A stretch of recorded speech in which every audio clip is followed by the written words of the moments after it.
എല്ലാവർക്കും നമസ്കാരം. ഞാൻ തെന്നി. ഞാനിന്ന് സംസാരിക്കുന്നത് നമ്മളുടെ യൂട്യൂബ് ചാനലുകളും അതുപോലെ മറ്റ് ഓൺലൈൻ മാധ്യമങ്ങളും ഓരോ വീഡിയോ നമ്മുടെ ഏഷ്യാനെറ്റ് പോലെയുള്ള ചാനലുകൾ, അതുപോലെ തന്നെ പത്രമാധ്യമങ്ങൾ ഒക്കെ അവരവരുടെ വ്യക്തി താല്പര്യങ്ങൾക്ക്, സ്ഥാപിത താല്പര്യങ്ങൾക്ക് വേണ്ടിയിട്ട് ഓരോ വാർത്തകളെയും വളച്ചൊടിക്കുന്നതിനെക്കുറിച്ച് ഒന്ന് സൂചിപ്പിക്കാനായിരുന്നു.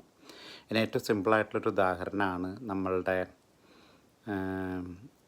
നഴ്സസ് അസോസിയേഷൻ്റെ ഭാരവാഹിയെക്കുറിച്ച് ഒരു വീഡിയോ.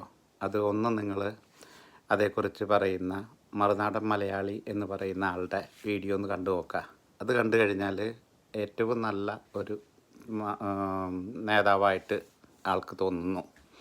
രണ്ടാമത് മാത്യു സാമുവേൽ എന്ന് പറയുന്ന യൂട്യൂബറുടെ ഒന്ന് കണ്ടു നോക്കുക. അത് കണ്ടു കഴിയുമ്പോൾ നമുക്ക് തോന്നും ഇയാൾ ഭയങ്കര ഒരു സുഡാപ്പിയാണ്, അല്ലെങ്കിൽ മുസ്ലിം ഇതിന് വേണ്ടിയിട്ട്, കമ്മ്യൂണിറ്റിക്ക് വേണ്ടിയിട്ട് ഇന്നർ വർക്ക് ചെയ്യുന്ന ആളാണെന്ന്.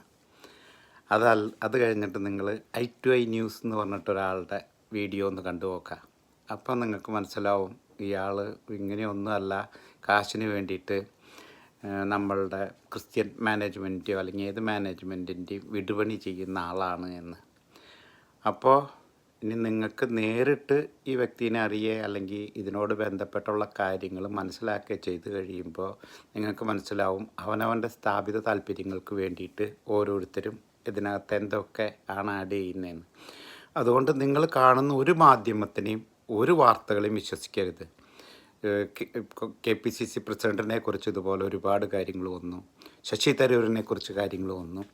എല്ലാത്തിനകത്തും അവരവരുടെ സ്ഥാപിത താല്പര്യങ്ങളെ മറ്റുള്ളവരിലേക്ക് അടിച്ചേൽപ്പിക്കാനുള്ള ശ്രമങ്ങളുണ്ട് എന്നുള്ള തിരിച്ചറിവ് നമുക്കുണ്ടാവണം. ഒന്നിനെയും കണ്ണടച്ച് വിശ്വസിക്കരുത്. എല്ലാനും നമ്മൾ നോക്കിക്കാണണം.